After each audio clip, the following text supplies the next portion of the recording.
Selamat malam pemirsa, saya Dwi Anggia kembali menemani Anda di Dua Sisi Malam hari ini pemirsa. Seperti yang Anda lihat dari cuplikan di awal bagaimana kontroversi mengenai pondok pesantren Al Zaitun ini masih terus bergulir. Yang terbaru kita melihat bagaimana adanya indikasi perputaran uang, transaksi triliunan rupiah dan ratusan rekening yang dimiliki oleh pengasuh pondok pesantren yaitu Panji Gumilang.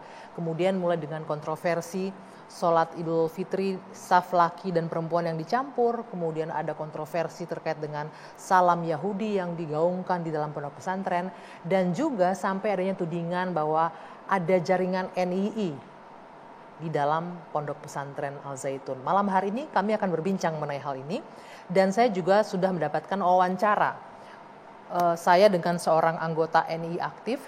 Dalam wawancara yang akan Anda saksikan beberapa saat lagi ini, kami sengaja merahasiakan identitas dari narasumber kami untuk keselamatan dan juga keamanan si narasumber.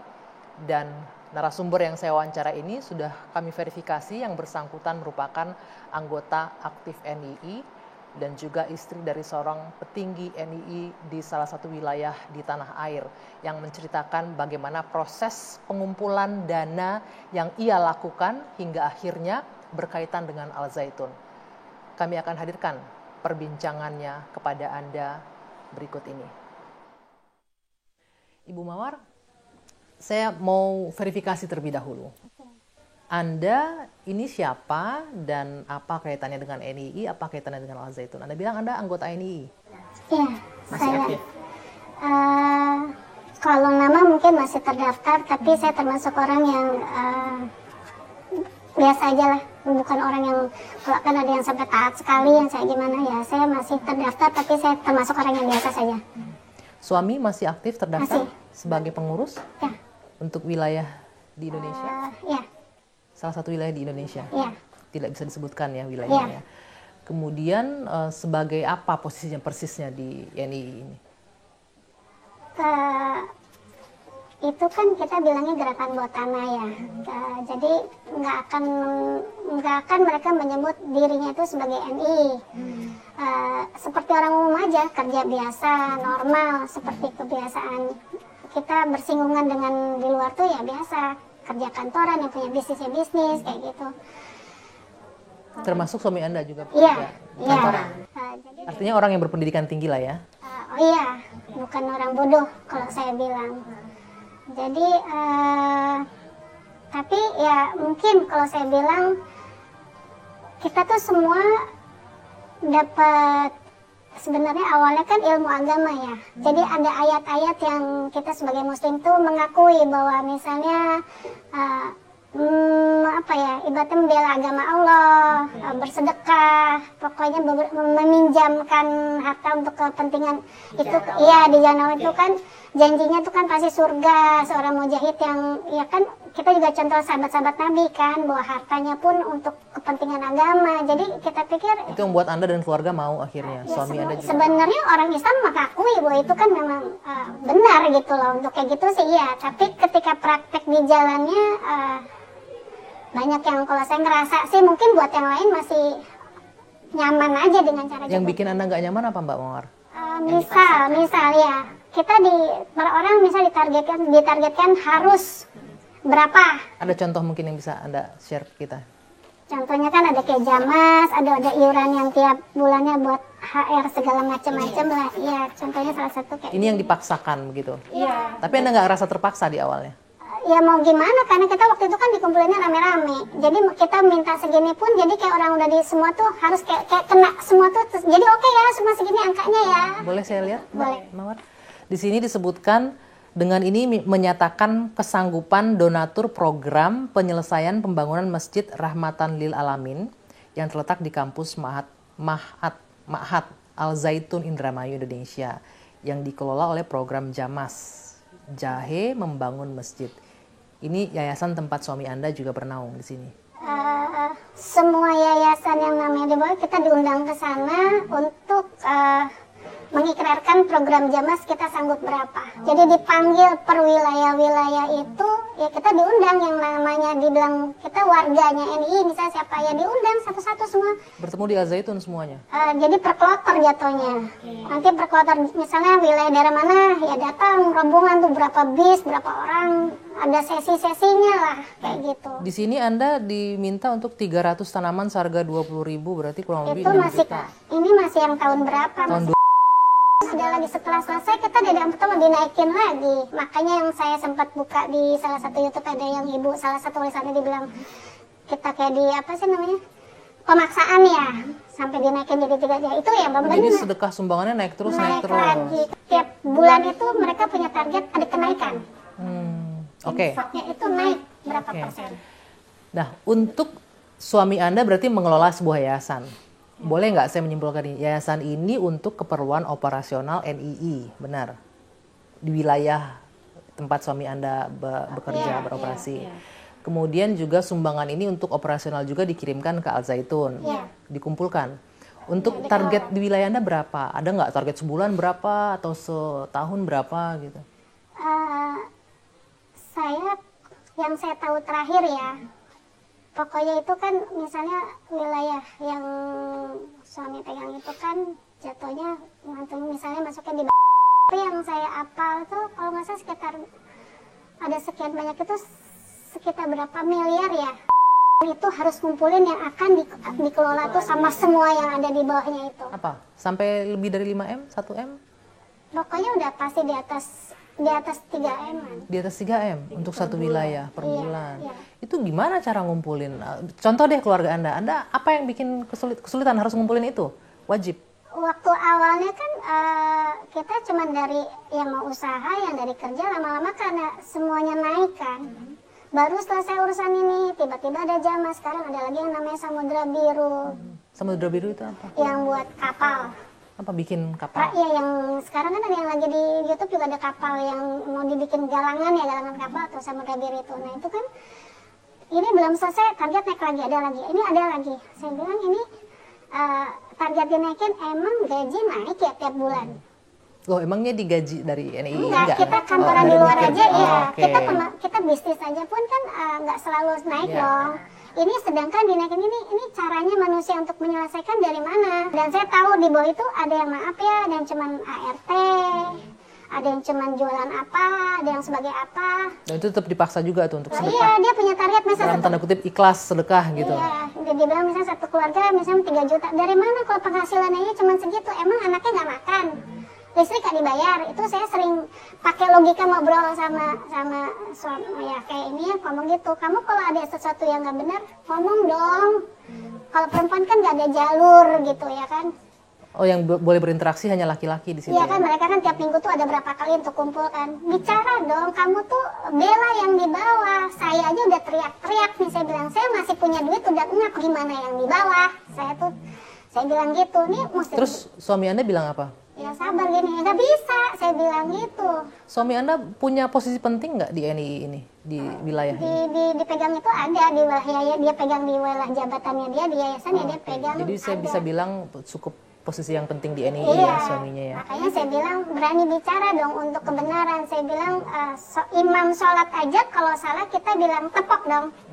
Subhanallah, sadar dia salah. Jangan orang udah salah diterusin terus gitu loh. Nah, Mbak, sebelumnya saya mau mengapresiasi, terima kasih karena Mbak Mawar sudah berani berbicara kepada kami.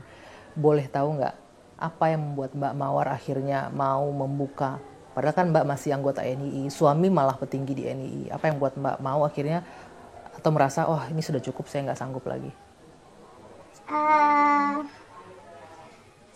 Awalnya saya pas ngeliat dari YouTube aja, saya gemes aja kalau ada yang, karena saya terbiasa untuk sesuatu jujur kenapa sih gitu. Ada yang bohong di YouTube Anda lihat? Iya. Apa soalnya? Apalagi ketika saya paling gregetan pas lagi ada yang di itu saya gemes banget itu. Apa dengan pernyataan Panji Gumilang? Iya, terus ada lagi, terus kalau nggak ada dari wali santri yang misalnya ngebelain, saya bilang nah ini mah orangnya dia. Jadi ada saya bilang, ini gimana ya caranya saya untuk mengungkapkan, saya bukannya untuk menghancurin ya, saya hanya mau mengungkapkan sebuah kebenaran bahwa memang ini ada, dana ini lari ke sana itu. Apa yang ada? NII ini ada? NII ada. Di Al Zaitun itu ada NII. Bukan DNA, jadi warga yang ada di sana yang udah pada di dalam itu ya pasti orang NII. Jadi memang gini loh kan, kayak saya juga dengar di YouTube bahwa orang yang tadinya mungkin guru di sini, oh nggak ngajar di sana, nggak mungkin orang umum di luar sana suruh ngajar di sana, nggak akan mungkin. Jalurnya lewat mana untuk masuk ke sana? Emang tidak bisa akses gampang ke Al Zaitun? Nggak bisa. Sekarang ada sekarang lulusan guru pengen ngelamar nih jadi guru sana, bisa? Nggak bisa. Untuk gampang pasti ada jalurnya yang akan dia ini. Oke, balik lagi, Anda ngerasa gerah dengan kebohongan di YouTube yang disampaikan oleh Panji Gumilang. Contohnya apa Mbak Mawar misalnya? Ya yang dia bicara Soal duit. dia punya uang banyak, dari mana Yang dia bilang usahanya? uang itu gampang segini kan ya dari usaha saya. Misalnya dari kita. Jadi punya menurut Anda bisnis. dia nggak punya bisnis itu? Setahu saya duit itu memang dari bawah untuk naik ke atas. Lewat yayasan-yayasan yang Iya. di bawah ini, yang Iya. underground ini. Iya. Yang tadi yang dibilang terpaksa orang akhirnya harus memenuhi target sekian M itu, itulah dari situ uangnya. Iya, jadi terserah mau dia dari uang gaji dia, dari uang hasil dia, atau dia mau bantu di yayasan untuk cari donatur-donatur. Yang saya perambatin adalah ketika bicaranya, yuk sumbangan Jumat Berkah buat anak yatim, tapi duitnya sebenarnya hello. Kenapa? Nggak semuanya buat itu, tapi dia pamennya benar, jadi dia akan tetap ada Jumat Berkah. Dia bilang Anak yatimnya ada? anak yatimnya ya dia akan cari wilayah dari mana data-data itu akan ada. Tapi benar nggak duit itu tiap Nggak diserahkan. ya ada palingnya membuat seberapa segelintir, sedangkan duit yang masuk itu berapa? Ya, itu potongan wawancara saya dengan, saya samarkan namanya, sebut saja namanya Mawar, seorang anggota NII aktif. Saya akan berbincang ini dengan dua narasumber yang sudah hadir di studio. Ada Bapak Kombes Dr. Didi Novi ya, sebagai juru bicara BNPT. Selamat malam Pak Didi. Malam, Pak. Boleh digunakan mikrofonnya Pak ya. Selamat malam ya. Dan juga ada Muhammad Najih Aromaldoni dari BPET MUI, ini Badan Penanggulangan Ekstremis dan Terorisme NUT. Gus Najih, selamat malam. Selamat malam. Ya. Assalamualaikum. Waalaikumsalam. Saya ingin mendengarkan dulu dari Pak Didi. Pak Didi, dari perbincangan tadi itu sebenarnya jelas bahwa ini sudah disebutkan. NII itu ada. Ini saksi langsung anggota NII aktif yang bercerita ke saya. Suami Jan juga petinggi di NII. Pertanyaannya, lalu apa yang membuat pemerintah masih tidak bisa bergerak untuk meringkus NII? Jika kami saja bisa mendapat, tidak mungkin pemerintah dan BNPT nggak mungkin nggak tahu kalau operasional atau pergerakan ini itu ada. Silakan. Baik, terima kasih Mbak Anggi.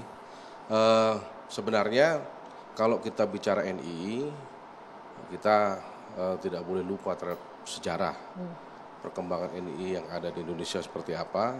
Dan juga akhir-akhir ini juga Densus 88 sudah melakukan penangkapan anggota NII di beberapa wilayah, baik di Bali, Lampung, Sumatera Barat, Riau, Jakarta, Jawa Barat. Dan itu menunjukkan eksistensi masih ada. Kita masih ingat 2008 Polda Jabar menangkap juga kelompok NII. Jadi kalau kita lihat dari sejarahnya, setelah proklamasi kemerdekaan masih terdapat sekelompok organisasi yang berusaha di dalam hasil musyawarah di Cisayong untuk mendirikan NII. Kemudian pemerintah sudah mendeteksi itu ada ya. Nah pertanyaan untuk Al Zaitun ini, apakah pemerintah juga mendeteksi nih benar terafiliasi dengan Al Zaitun seperti saya lanjutkan. Kami narasumber setelah tahun 62 selesai NII pasca Kartosuwiryo, terjadilah perpecahan-perpecahan dengan berbagai faksi. Dari Filah, Sabilillah sampai dengan faksi-faksi kecil, sampai dengan Komandemen Wilayah 9. Nah, Komandemen Wilayah 9 ini berangkat dari serah terima Adah Jailani kepada Panji Gumilang di Subang tahun 98. Di situ dinyatakan sebagai amir dari atau pimpinan tertinggi dari NII, sehingga kita bisa bilang bahwa NII pada saat itu masih eksis. Apakah sampai sekarang masih ada? Tentunya bisa kita bilang masih ada dengan adanya penangkapan tadi. Kemudian NII ini pun pecah-pecah lagi menjadi anak-anak mudanya NII berkembang menjadi Jamaah Islamiyah setelah dapat sentuhan dari internasional dengan Al-Qaeda, kemudian juga dapat sentuhan dari ISIS, akhirnya ada namanya Jamaah Ansarud Daulah. Jadi bisa kita bilang bahwa ibu kandung dari organisasi teroris yang ada di Indonesia adalah NII. Sehingga kita bisa bilang di situ. Kemudian tadi sudah disampaikan oleh Bang Mawar, dia bilang bahwa NI ada di Al Zaitun. Nah, ini menjadi catatan khusus bagi kita untuk membawa apakah ini NI bisa diproses hukum, bisa diproses hukum. Yang penting adalah perbuatan-perbuatan yang dilakukan oleh kelompok-kelompok NI ini melanggar hukum. Saat ini juga proses sedang berjalan oleh Mabes Polri terkait dengan yang diadukan. Kemudian untuk kasus NI-nya sendiri, kita akan lakukan pendalaman lagi untuk seperti apa yang disampaikan, karena kita berhadapan hukum itu harus dengan hukum positif yang jelas, fakta yang ada bukti-bukti yang jelas, ada peristiwanya, ada kesaksiannya. Jadi, dan ada artinya tidak cukup kalau tidak cukup hanya dengan tahu NII ada di Al Zaitun dan Al Zaitun ada NII, nggak cukup untuk meringkus itu. Cukup untuk melakukan penyelidikan lebih dalam. Oke, baik. Nanti kita akan lanjutkan Pak Didi dan juga Gus Najih, tapi kami harus jeda dulu sejenak. Dua Sisi akan kembali sesaat lagi.